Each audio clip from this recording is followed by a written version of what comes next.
I have many times seen photographs of American cities in darkness, where concrete rings waited not for an enemy on land, but for a shadow falling from the sky. The question was simple and terrifying at the same time: what could stop a high-altitude bomber when fighters were had already locked onto a target in the clouds? The answer was a 90mm gun created not for duels, but for cold calculation, where speed, altitude, and time decided the fate of a city. I begin this story in the interwar years, when the United States realized that air attack would become not an exception, but a norm of future war. In 1938, the U.S. Army officially approved the development of a heavy anti-aircraft gun of 90mm caliber as a replacement for obsolete 76mm systems. The project received the designation 90mm gun M1, and from the start was oriented toward stationary defense of strategic objects rather than maneuver combat. The main requirement was effective fire against targets above 10 kilometers with sufficient accuracy for formations of bombers. Designers at WWII Arsenal in New York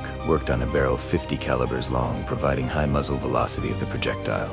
The barrel was manufactured from alloy steel, calculated for intensive fire, where thermal stress could destroy weaker metal. The gun was mounted on circular concrete platforms, allowing full 360-degree traverse without relocating the position. Initial trials showed a rate of fire up to 15 rounds per minute, with a well-trained crew of 9 personnel. Ammunition included high explosive fragmentation, shells with time fuses designed to destroy aircraft through a dense fragment field. Each shell weighed about 10 kilograms, requiring strict coordination between loaders and gun layers. Maximum effective ceiling ranged from 10 to 11 kilometers, matching the operating altitudes of most bombers of the era.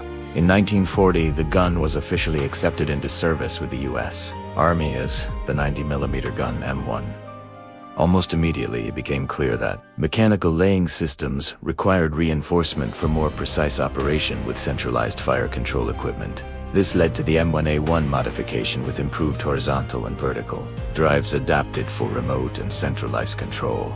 The gun was integrated with analog fire control computers, M7 and radar stations, SCR-268 and later SCR-584. This integration made the system dangerously effective because the guns no longer fired by eye, but by calculated coordinates. I always emphasize that this was not just a gun, but a component of a unified air defense system. Comparison with the German 8.8 centimeter Flak is inevitable, but the American system had superior integration with automated fire control.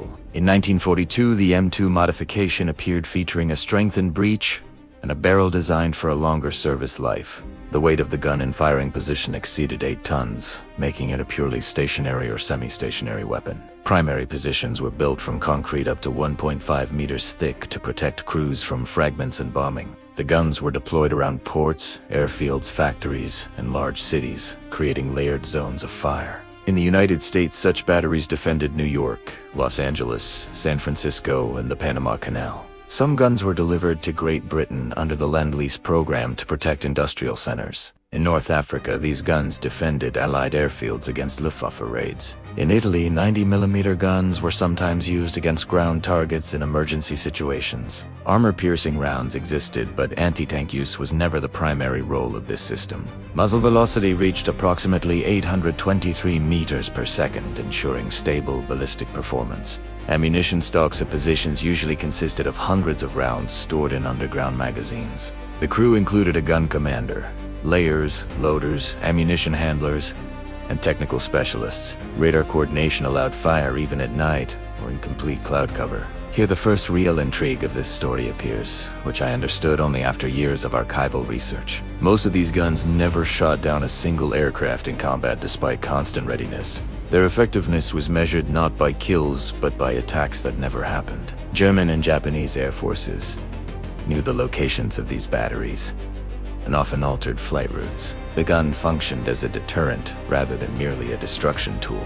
Production was carried out at several plants in the United States, including WWII Arsenal and facilities operated by General Electric. In total, more than 8,000 90mm guns of various modifications were produced. During the war, the guns received improved proximity fuses using early radar principles. These fuses detonated the shell near the aircraft without direct impact. This significantly increased the probability of hits at high altitude. However, the system was complex, expensive, and required highly trained personnel. A major weakness was complete dependence on electrical power and communication between air defense elements. When radar failed, the effectiveness of a battery dropped sharply. I always stressed that this was a weapon of industrial war, not improvisation. After 1944, the threat of mass air raids on the United States practically disappeared. The guns remained on duty, but their role gradually changed. With the emergence of jet aircraft, it became clear that artillery was losing effectiveness. After the war, some guns were converted for coastal defense roles. Others were used for training crews and testing new fire control systems. Formerly 90mm guns remained in service until the early 1960s.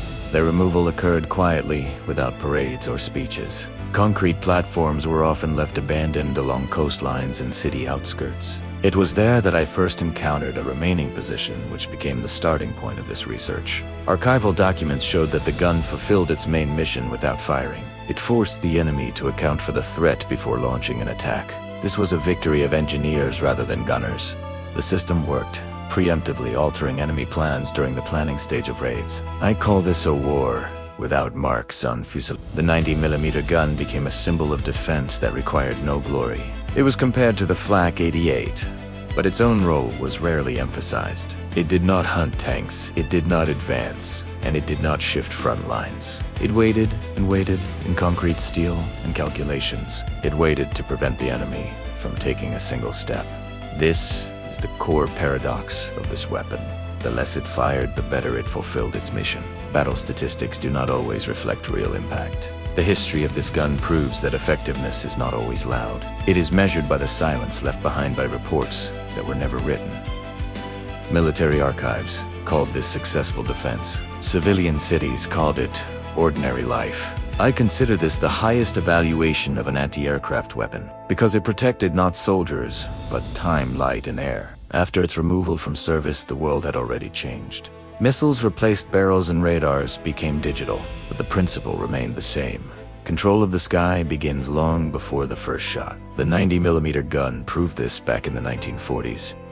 It never became a frontline legend. It became a silent argument in strategic balance. Historians often ignore such systems, but I always return to them, because they revealed the true logic of war. Not heroism, but deterrence. And not attack, but calculation. Not victory on the battlefield, but its absence. The 90mm gun M1, M1A1, and M2 were created for this purpose. They fulfilled their role without applause, and that is why they remained in the shadows of history. But if a city did not burn, then somewhere in concrete this gun had already won.